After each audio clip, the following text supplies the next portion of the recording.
وقل رب زدني علما. Allez, on continue. Il y a un hadith qui a été rapporté dans Muslim, numéro 2582. Le prophète sallallahu alayhi wa sallam, il a dit, et ça c'est un hadith qui fait peur, hein. Il a dit, La tu'addunna al-huquqa ila ahliha yawm al-qiyam. On restituera le droit de chacun le jour de la résurrection.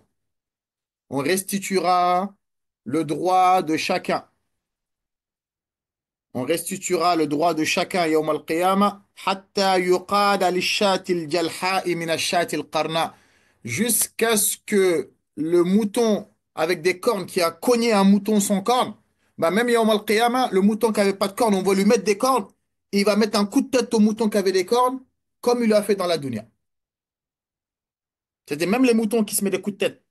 Un mouton qui a des cornes, qui a mis un coup de tête à un mouton sans cornes injustement, bah yawm al-qiyamah, il va se venger. Ça, c'est les moutons. Ils vont pas en enfer, ils vont pas au paradis. Allah, il va faire ça devant les créatures pour leur montrer qu'aujourd'hui, il n'y aura pas d'injustice. Même les animaux qui ont été injustes envers un autre animal, bah, yawm al-qiyamah, celui qui n'avait pas de cornes, on va lui donner des cornes, il va mettre un coup de tête, après, ils vont devenir poussière. Ils vont devenir du sable. C'est pour ça, le verset coranique où Allah a dit, le kafir, il dirait, Wa yaqulu al-kafiru ya laytani kuntu turaba. Quand le kafir, il va voir ça, il va dire, j'aurais voulu être du sable, une poussière comme les animaux là. Parce que lui, il sait le jugement qui l'attend. Il sait le mal qu'il a fait aux gens. Il sait l'injustice qu'il a fait envers les gens. Donc eux tous, ils vont venir demander leur haq, leur droit. Donc Allah, il a fait que même le mouton sans corne, on va lui mettre une corne, il va cogner le mouton qui lui a cogné dans la dunya de la manière dont il l'a cogné. Sans plus, sans moins. Et ensuite, Allah, il va ordonner, ils vont devenir tous poussière. Donc si même entre moutons, ils vont donner leur dû, que dire entre nous, nous? Ça, c'est un hadith azim, ça, qui fait très, très peur. Donc faites très attention. Si vous avez fait du mal à quelqu'un dans la dunya, ne soyez pas orgueilleux de demander pardon. Demande pardon. Au moins, tu es sûr que, Inch'Allah, quand tu meurs tranquille et tu fais du dos. Mais sois pas arrogant, orgueilleux en disant, je t'ai fait du dos, mais vas-y, c'est ton problème, je m'en fiche. Faut pas dire ça. On continue. Dans Bukhari, numéro 6534. C'est la continuité de ce hadith-là encore. Le prophète, sallallahu alayhi wa sallam, c'est ce que je viens de vous dire tout de suite. Là, c'est le meilleur des hommes qui nous conseille, hein. Il a dit, Man kanat indahu mazlamatun li akhihi. Quiconque a commis une injustice à son frère, c'est le prophète qui parle. Quiconque a commis une injustice à son frère, min irdihi, dans son honneur, soit tu l'as volé ou tu l'as accusé, d'accord? D'accord? Ou tu as fait des choses qui touchent à son honneur. Ou min shay, ou bien n'importe quelle chose. Tu l'as volé son argent, t'as menti sur lui, d'accord? Tu l'as blessé. Le prophète a salam dit, فَلْيَتَحَلَّلْهُ minhu al-yawm, qui lui demande pardon dès aujourd'hui. Celui qui a une injustice envers son frère, soit dans son honneur, soit tu l'as blessé, soit tu l'as accusé, ou tu as accusé sa femme ou sa fille, toute chose qui touche son honneur, injustement bien sûr, hein. Ou bien n'importe quelle autre chose que ce soit, n'importe quelle autre injustice que tu as fait à ton frère. Le prophète, il a dit, demande-lui pardon aujourd'hui. فَلْيَتَحَلَّلْهُ minhu al-yawm. Demande-lui pardon aujourd'hui.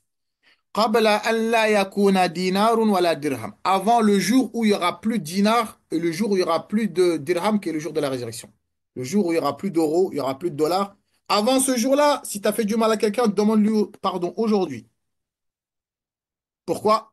Le prophète alayhi salam, il a dit, In kana lahu amalun salih, car celui qui a fait l'injustice, qui a commis l'injustice, bon, on va prendre de ses bonnes actions. Là-bas, tu payes pas, hein.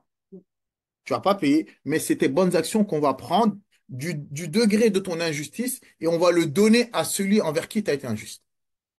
Vous avez compris ça ou pas? Et il a dit que si il a de bonnes actions, peut-être il en aura même pas, mais si il a, c'est salat, c'est ramadan, c'est sadaqat, on va prendre. Toute personne à qui tu as été injuste, si tu as été injuste envers 50 personnes, les 50, ils vont tous prendre de tes hasanats. Tous. C'est pour ça, il y en a, ils prient pour les gens, en fait. Ils prient pas pour eux-mêmes. Il y en a, ils font des bonnes actions pour les gens envers qui ils ont été injustes. Et ça, c'est la plus grande perte. Tu travailles dans le vent. Tu te fatigues dans le vent parce que le fait que tu fais du bien, mais en même temps, tu es injuste, bah, tu travailles pour eux, en fait. On va prendre, chacun, ils vont prendre de tes hasanats. Le prophète, sallallahu alayhi wa sallam, il a dit, wa illam yakun lahu hasanat. Et s'il n'a pas du tout de hasanat, il n'en a pas, ou bien on lui a tout pris, bah eux, ils vont prendre de leur péché, ils vont se débarrasser, ils vont lui donner. Du degré de leur injustice. Si tout le monde est venu, imagine-toi ceux qui ont fait du mal à tout un peuple. Imagine-toi ceux qui ont fait du mal à tout un village, toute une ville. Combien de milliers, de millions de personnes, à toi tout seul. Simplement, si c'était, ça se limitait aux gens de ta famille déjà, simplement. 4, 5, 6 personnes, chacun vient dire, Allah, donne-moi. Alors que nous, déjà, on n'a même pas beaucoup de hasanat. Déjà. Et ou même si on a des hasanat, Allahu alam, si Allah les a acceptés déjà, les prières qu'on fait, les siams, déjà, on n'en fait pas beaucoup. Et deuxièmement, Allahu alam, si c'est accepté. Et même si c'est accepté, on vient, on te les prend encore. Il va te rester quoi? Donc c'est important d'être vigilant, les frères. C'est pour ça que je vous dis, ne soyez pas orgueilleux de demander pardon. Sinon, vous œuvrez dans le vent. Et si on t'a tout pris, bah eux, ils vont se débarrasser de leurs péchés, ils vont te donner. Et quand il ne te restera plus rien, tu auras tes péchés, les anges, ils vont te prendre par tes pieds. Tu vois, comme tu prends, tu vois, ta tête vers le bas, on va prendre tes pieds, on va te traîner et ils vont te jeter en enfer. C'est comme ça qu'ils vont t'humilier.